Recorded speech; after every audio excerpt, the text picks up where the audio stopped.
Assalamualaikum warahmatullahi wabarakatuh. Pada kesempatan pagi siang hari ini kita akan belajar untuk mata kuliah penelitian kualitatif, di mana ini akan saya berikan lebih dulu pengantar tentang seluk-beluk penelitian kualitatif, mulai dari apa itu penelitian kualitatif sampai analisis yang dipakai di dalam penelitian kualitatif. Nah, yang pertama, apa penelitian kualitatif? Saya mengutip dari Bogdan dan Tyler bahwa penelitian kualitatif merupakan prosedur penelitian yang menghasilkan data deskriptif berupa kata-kata tertulis. Nah, ini yang perlu digarisbawahi ya, bahwa bentuk penelitian kualitatif adalah kata-kata tertulis atau kata-kata dalam bentuk lisan dari orang-orang yang berperilaku dan dapat diamati. Nah, jadi ini penelitian kualitatif ya, menurut Bogdan dan Taylor. Sehingga pendekatan ini diarahkan pada latar dan individu secara holistik atau secara utuh.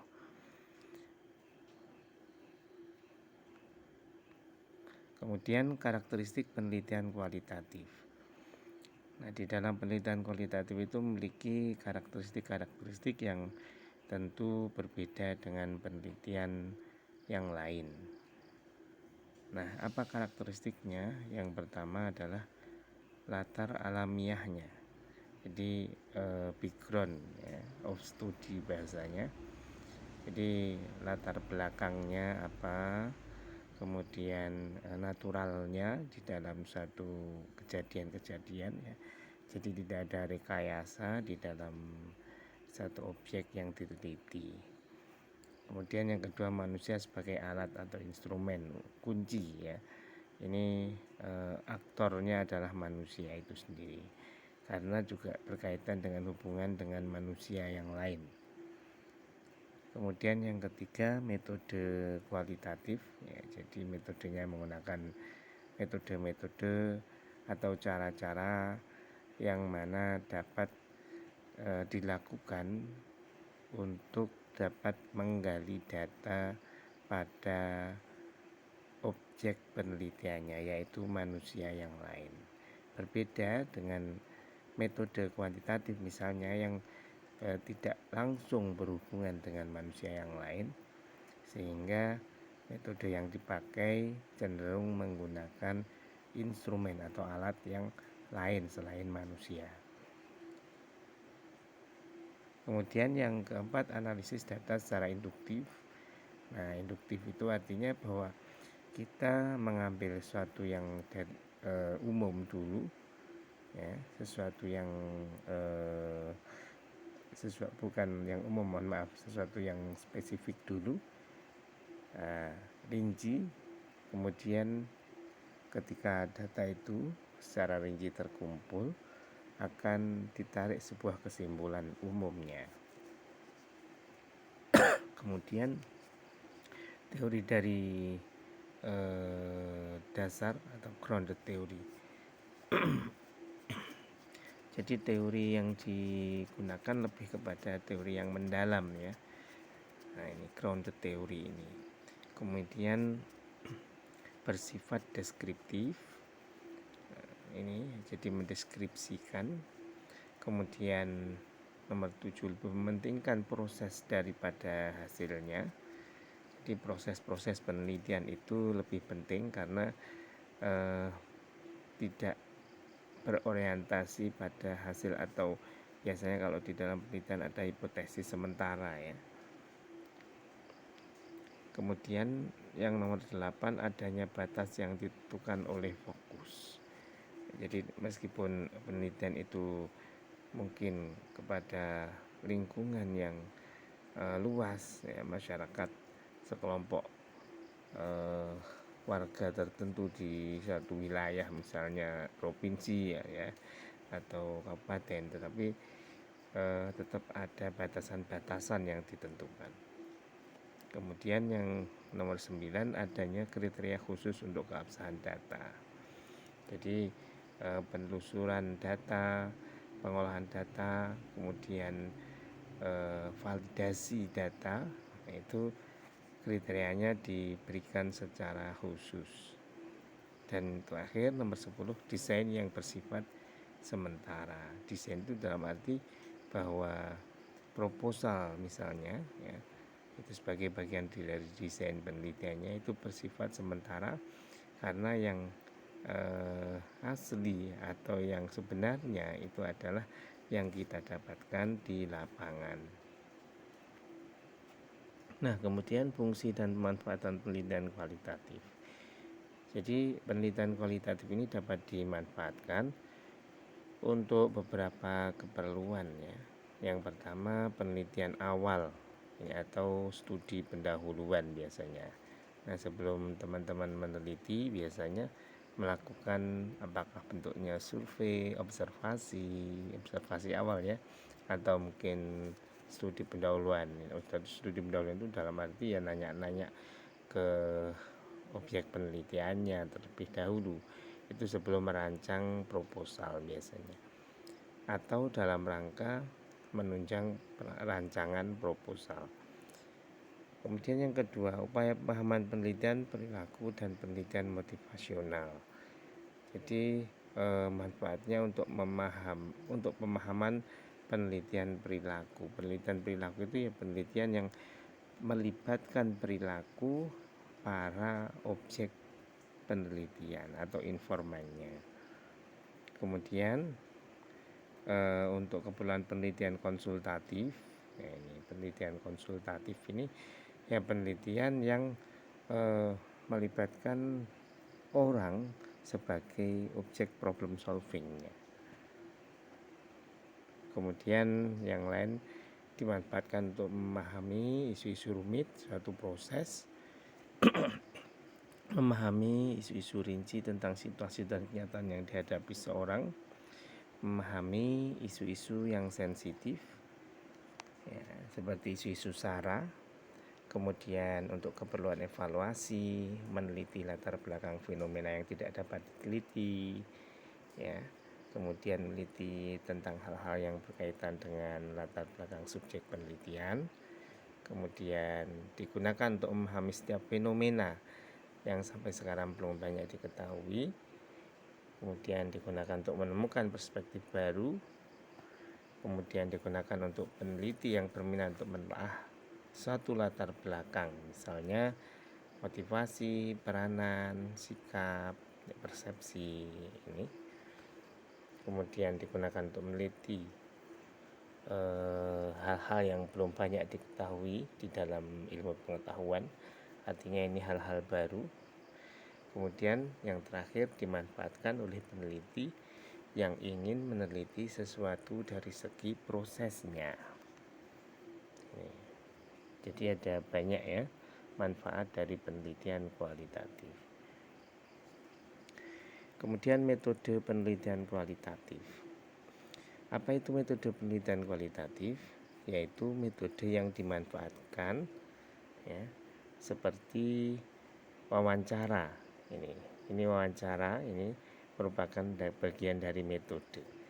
Kemudian yang lainnya ada pengamatan atau observasi, kemudian dokumentasi, dan yang terakhir ada triangulasi. Triangulasi itu penggabungan antara beberapa metode sekaligus ya. Wawancara, pengamatan, dokumentasi ini dijadikan menjadi satu metode di dalam penelitian.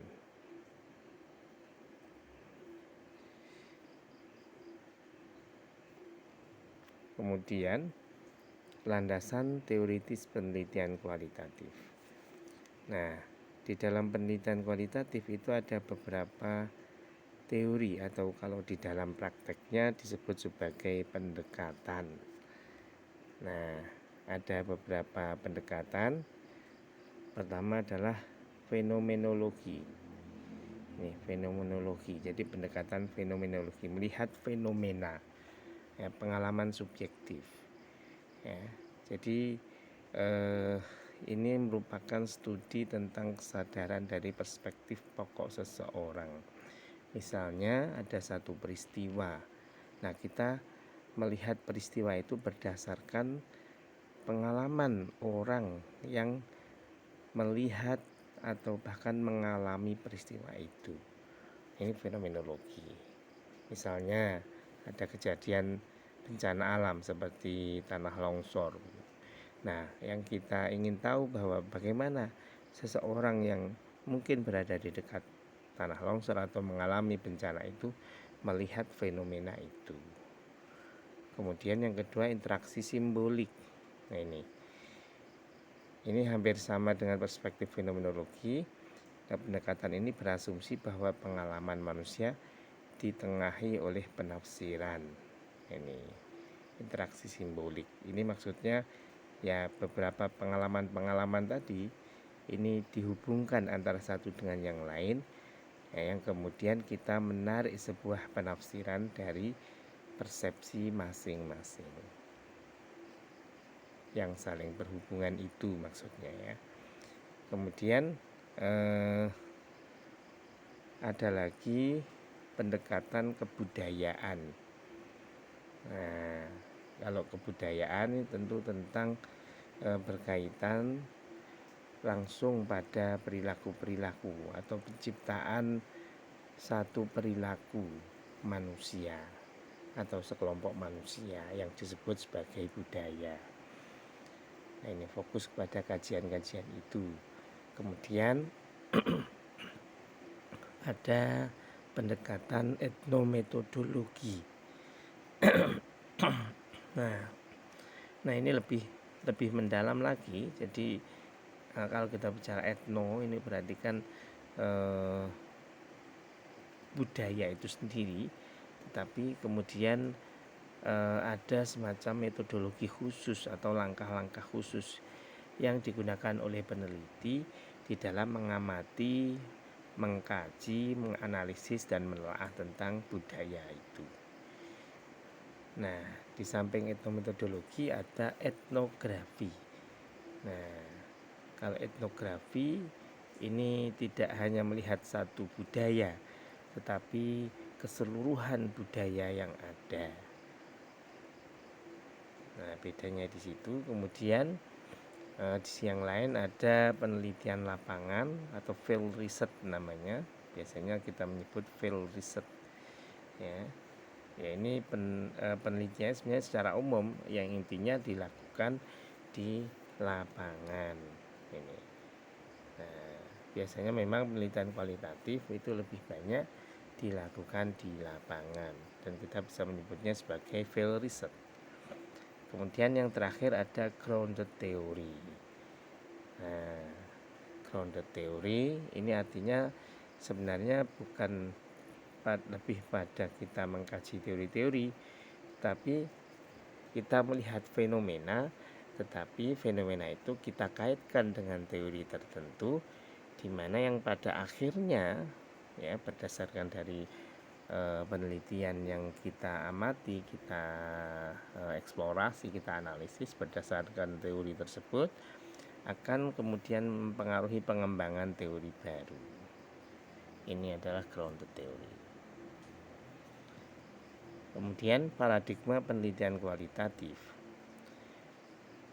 Nah, paradigma adalah sekumpulan longgar dari sejumlah asumsi yang dipegang bersama. Konsep atau proposisi yang mengarahkan cara berpikir dan penelitian. Ini. Jadi paradigma itu kan sebenarnya lebih kepada kalau saya katakan ini lebih ke skema ya atau sistematika kita di dalam melihat sesuatu melalui satu penelitian atau lebih kepada cara berpikir. Nah, kalau di dalam penelitian kualitatif, paradigma penelitian kualitatif ini lebih kepada bagaimana alur berpikir kita di dalam melihat suatu persoalan sampai bagaimana cara kita memecahkannya berdasarkan pada alur penelitian kualitatif. Ini paradigma penelitian kualitatif. Kemudian masalah dalam penelitian kualitatif. Nah, masalah yang dibawa oleh peneliti ini sesungguhnya kalau dalam penelitian kualitatif bisa dikatakan masih gelap ya, atau masih remeng-remeng, belum jelas dan masih kompleks. Nah, jadi masalah yang dibawa oleh seorang peneliti sebelum terjun ke lapangan apalagi ini bersifat sementara, tentatif, dan akan berkembang atau berganti ya, bahkan setelah peneliti berada di lapangan. Jadi akan terjadi kemungkinan. Yang pertama adalah masalah yang dibawa peneliti ini tetap harusnya tidak ada perubahan. Kemudian masalah setelah memasuki penelitian berkembang, kemungkinan yang kedua. Dan yang ketiga, masalah setelah memasuki lapangan berubah total atau diganti. Nah, ini sesuatu yang wajar kalau dalam penelitian kualitatif ya. Bukan berarti kemudian misalnya wah ini penelitian saya sudah ditolak dosen, kemudian saya harus berganti judul atau berganti penelitian. Nah, bukan seperti itu.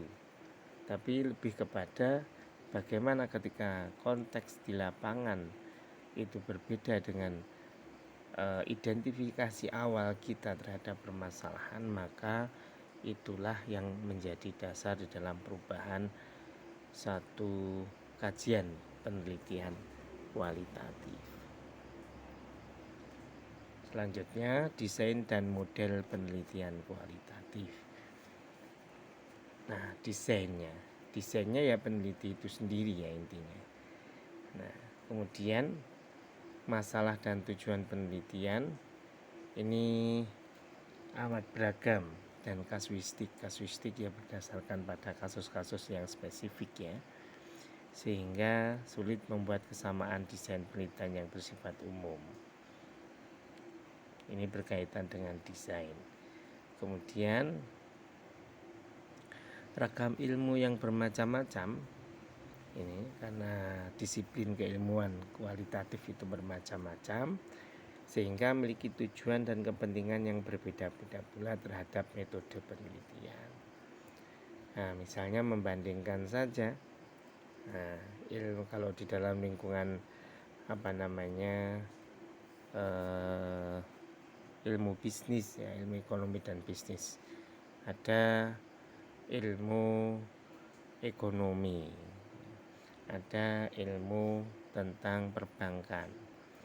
Nah, lebih spesifik dari sekedar ilmu ekonomi ya, ada ilmu tentang zakat dan wakaf misalnya, ada ilmu tentang kalau di dalam kajian-kajian perbankan tuh mungkin akuntansi perbankan, mungkin ilmu tentang lembaga keuangan syariah misalnya. Nah, itu karena bermacam-macam dan memiliki ciri khas tersendiri serta motif yang berbeda antara satu dengan yang lain, meskipun masih dalam satu rumpun ya, rumpun keilmuan ekonomi maksudnya, maka tetap desain di dalam penelitian kualitatif itu akan berbeda antara satu dengan yang lain.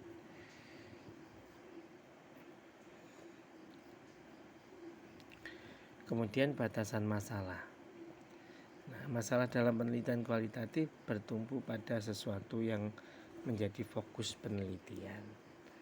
Ini menurut Lincoln dan Kuba, bahwa masalah penelitian kualitatif bergantung pada paradigma yang dianut oleh peneliti, yaitu apakah ia sebagai peneliti ya, ataukah sebagai evaluator yang mengevaluasi, ataukah sebagai peneliti kebijakan. Nah, kalau peneliti kebijakan berbeda ya, jadi fokus kajiannya pada kebijakan.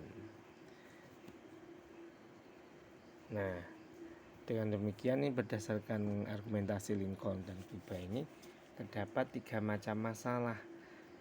Ya, yaitu yang pertama masalah untuk peneliti itu sendiri, dan masalah untuk evaluator, ya, dan kemudian yang ketiga masalah kebijaksanaan bagi peneliti kebijakan.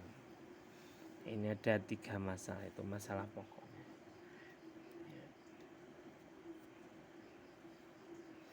Ya, tinggal tergantung kita juga di dalam suatu penelitian, apakah kita yang diteliti merupakan bagian dari kebijakan tadi, ataukah yang kita teliti merupakan bagian dari evaluasi.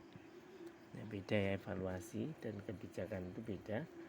Kemudian yang pertama, apakah masalah yang kita teliti masalah untuk peneliti, artinya perspektif yang lihat oleh peneliti ya di lapangan itu sendiri. Kemudian format desain penelitian kualitatif. Nah, apa saja format desainnya? Ada desain deskriptif kualitatif. Ini yang umum dipakai di dalam penelitian skripsi biasanya ya. Deskriptif kualitatif. Jadi ini hampir sama dengan deskriptif kuantitatif, karena ini lebih kepada menjelaskan, mendeskripsikan. Kalau kualitatif kan berarti kan dalam bentuk kata-kata itu saja, hanya mendeskripsikan, atau disebut juga sebagai kuasi kualitatif atau kualitatif semu. Kemudian yang kedua ada desain kualitatif verifikatif. Ini sebuah upaya pendekatan induktif terhadap seluruh proses penelitian yang akan dilakukan. Karena itu format desain penelitiannya secara total berbeda dengan format kuantitatif. Nah, ini lebih mendalam dari sekedar deskriptif kualitatif. Kemudian yang ketiga ada desain grounded research. Nah, ini jadi penelitiannya lebih kepada grounded ya. Grounded itu bahkan seseorang itu sudah menguasai teori-teori sehingga tidak berpaku pada teori tertentu, tetapi dia langsung terjun ke lapangan ya, memahami, menelaah secara mendalam, bahkan kecenderungannya di lapangan cukup lama, 1 tahun bahkan lebih, yang kemudian setelah dia mengamati, mewawancara atau bahkan ikut melakukan peristiwa-peristiwa yang terjadi di lapangan, maka kemudian di akhir dia dapat memahami ya, mengkonstruksi hasil penelitiannya berdasarkan teori untuk kemudian mengembangkan teori itu. Nah, kemudian selanjutnya teori dalam penelitian kualitatif. Nah, di dalam penelitian kualitatif ini sesungguhnya seseorang peneliti ini harus lebih bisa memahami teori, karena tidak seperti di dalam penelitian kuantitatif yang mana kita hanya mengetahui satu teori atau bahkan bagian dari satu teori, hanya sebagian saja karena yang diambil dari variabel-variabel. Tetapi kalau penelitian kualitatif tidak ya, tidak hanya sekedar variabel, tetapi teori yang dipakai biasanya teori yang utuh, yang kemudian itu menjadi satu perspektif. Nah, menjadi satu perspektif di dalam meneliti di lapangan. Nah, sehingga dapat dikatakan peneliti kualitatif akan lebih profesional kalau menguasai semua teori. Ya, konteksnya bukan semua teori. Ya, kalau untuk penelitian pemula seperti skripsi, ya satu teori saja itu sudah cukup. Tetapi itu teori yang cukup luas ya, kajiannya, tidak hanya sekedar parsial. Misalnya teori tentang ini bagian dari rumpun teori-teori sosial begitu ya. Nah, teori globalisasi misalnya. Nah, Anda memahami apa itu globalisasi, bagaimana ciri-cirinya, nah, bagaimana intrik-intrik di dalam globalisasi, ya, siapa tokoh-tokoh di dalam globalisasi, apa pemikirannya di dalam mencetuskan gagasan globalisasi itu. Nah, itu semuanya Anda pahami, kemudian Anda jadikan sebagai perspektif di dalam meneliti tentang suatu peristiwa, peristiwa ekonomi.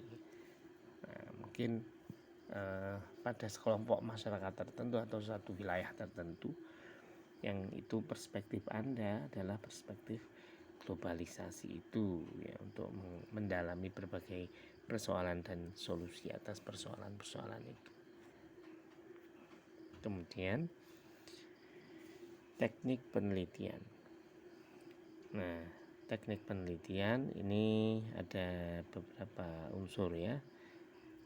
Ini biasa yang dipakai di dalam metode penelitian ini ya.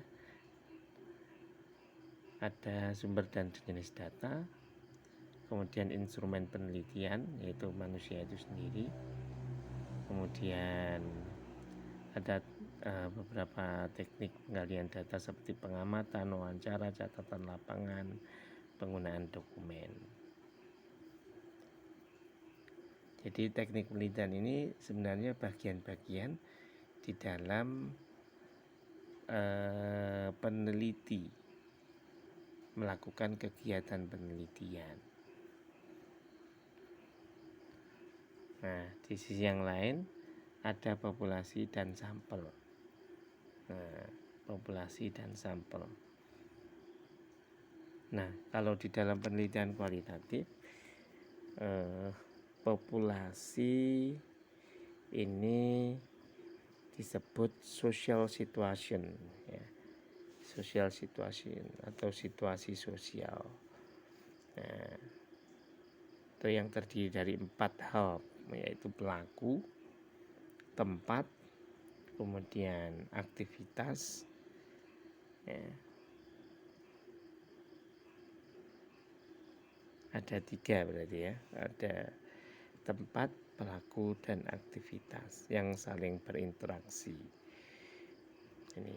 Ini kalau di dalam konteks penelitian kualitatif. Jadi tidak ada seperti kalau dalam penelitian kuantitatif kan seberapa banyak orangnya, kemudian diambil berapa dari sekelompok orang itu. Nah, kalau dalam penelitian kualitatif tidak ada pengambilan sampel. Nah, yang ada ya seumpama kita melingkupi situasi sosial pada sekelompok masyarakat yang luas. Nah, itu kira-kira mungkin lebih spesifik lagi, tempatnya di mana, pelakunya siapa, aktivitasnya apa, itu bagian mungkin dari kelompok yang besar tadi. Kemudian teknik analisis data. Nah, analisis data dalam penelitian kualitatif bersifat induktif, ya, yaitu analisis berdasarkan data yang diperoleh, selanjutnya dikembangkan pola hubungan tertentu untuk menjadi sebuah hipotesis. Nah, jadi tidak dari sesuatu yang umum ya, tetapi sesuatu yang khusus. Khusus tadi yaitu data-data tadi, ya, data-data itu. Jadi data-data yang langsung didapatkan di lapangan secara terperinci, kemudian dikembangkan menjadi sebuah pola hubungan, ya, interaksi antara data itu.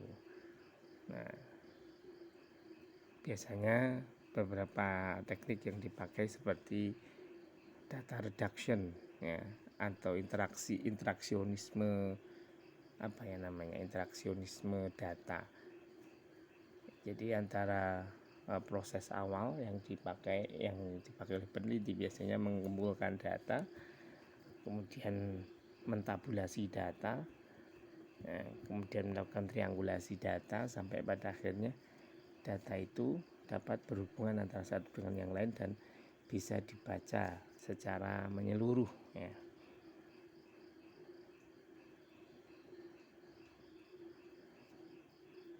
Nah, biasanya bedanya dengan penelitian kuantitatif, kalau kita meneliti kuantitatif itu mungkin satu kali ke lapangan itu sudah selesai. Yang penting angketnya terisi begitu. Kalau penelitian kualitatif tidak. Biasanya satu kali ke lapangan, nah balik ya, kemudian mengkaji apa yang didapatkan. Biasanya kalau ada kurangnya balik lagi ke lapangan. Nah itu ya, karena dalam rangka untuk melengkapi data tadi. Biasanya karena fokus yang diteliti itu masyarakat. Nah, di dalam masyarakat ada orang-orang kunci.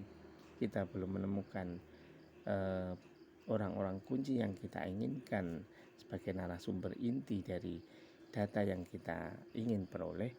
Biasanya maka tidak hanya satu kali ya kita datang ke lapangan itu, tapi beberapa kali ya, ini supaya kita bisa mendapatkan data yang lebih holistik. Nah, kemudian istilah strategi penelitian kualitatif ya. Nah, ini mencakup kepakaran, asumsi-asumsi, dan tindakan-tindakan yang dilakukan seseorang peneliti sebagai bricolator ya, bricolator ini seorang pakar ya, ketika bergerak dari paradigma dan desain penelitian menuju tahap pengumpulan data empiris di lapangan. Nah, ini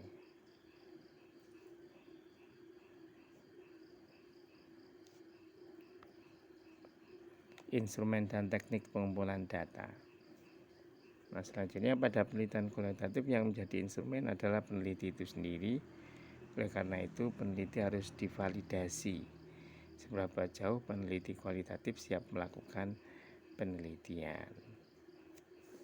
Jadi ini instrumennya divalidasi dulu. Divalidasi itu dalam arti apakah didiskusikan bersama dengan tim ataukah dicobakan untuk diwawancara pada 1-2 orang, bagaimana kemudian hasil dari wawancara itu termasuk persepsi dari informannya. Nah, itu bentuk validasinya seperti itu misalnya. Kemudian validasi terhadap peneliti meliputi validasi terhadap pemahaman metode penelitian, penguasaan wawasan bidang yang diteliti, kemudian kesiapan memasuki objek penelitian, ini kaitannya dengan validasi tadi. Kemudian objek penelitian itu baik yang secara akademik maupun logistiknya. Nah, selanjutnya ada validitas dan reliabilitas penelitian kualitatif. Kalau di dalam konteks validitas ada dua, validitas internal. Nah, ini berkenaan dengan derajat akurasi desain penelitian dengan hasil yang ingin dicapai. Dan yang kedua, validitas eksternal, berkaitan dengan derajat akurasi apakah hasil penelitian dapat digeneralisasi atau diterapkan pada populasi di mana sekelompok masyarakat tersebut dijadikan objek penelitian.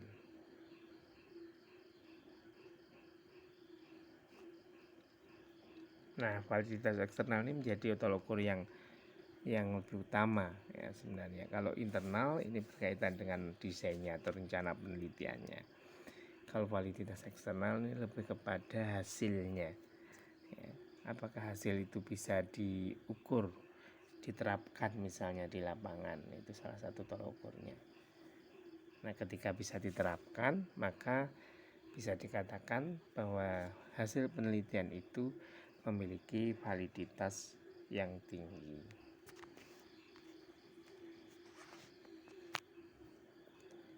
Nah, ini ada beberapa perbedaan istilah di dalam pengujian keabsahan atau validitas ya dalam penelitian kualitatif dan kuantitatif. Kalau dalam penelitian kuantitatif validitas internal, kalau dalam penelitian kualitatif namanya kredibilitas. Nah, ini nilainya. Kemudian penerapannya ada validitas eksternal untuk metode kuantitatif. Metode kualitatif ada keteralihan, transferability. Nah, kalau konsistensinya reliabilitas, kalau metode kualitatif auditability atau ketergantungan ya, dependentability. Kemudian dari aspek netralitasnya, metode kuantitatif ini objektivitas bahasanya. Bahwa penelitian ini objektif begitu. Nah, sedangkan kalau metode kualitatif ini confirmability namanya. Ini hanya perbedaan istilah, tapi sesungguhnya fungsinya ya secara secara umum sama. Ya, ini tinggal hanya mengistilahkannya saja. Kita kalau membincangkan istilah lebih kepada kebiasaan kita ya di dalam melakukan satu penelitian, apakah kecenderungannya kita melakukan penelitian kualitatif atau kuantitatif. Nah, sekian ya yang dapat saya sampaikan. Ini tadi hanya sekedar poin-poin penting atau gambaran umum ya di dalam penelitian kualitatif, ya, termasuk beberapa istilah-istilah penting di dalam penelitian kualitatif. Yang selanjutnya nanti akan kita bedah satu persatu ya, tahap demi tahap untuk pertemuan-pertemuan berikutnya, sehingga kita akan mampu memahami secara lebih terperinci dari masing-masing tahapan di dalam penelitian kualitatif. Nah, setelah kita memahami itu nanti kita coba untuk teman-teman mahasiswa dapat menyusun ya, satu proposal penelitian kualitatif secara bertahap juga. Nah, barangkali itu yang bisa saya sampaikan. Mudah-mudahan dapat memberikan manfaat dari apa yang sedikit ini. Dan bila ada kurang lebihnya, saya mohon maaf yang sebesar-besarnya. Kurang lebihnya mohon maaf sekali lagi. Dan marilah kita tutup bersama dengan baca hamdalah. Alhamdulillahirrabbilalamin. Assalamualaikum warahmatullahi wabarakatuh. Dan apabila ada pertanyaan-pertanyaan silahkan diajukan ya melalui grup WA yang sudah tersedia. Sekian dari saya, Khiron. Assalamualaikum warahmatullahi wabarakatuh.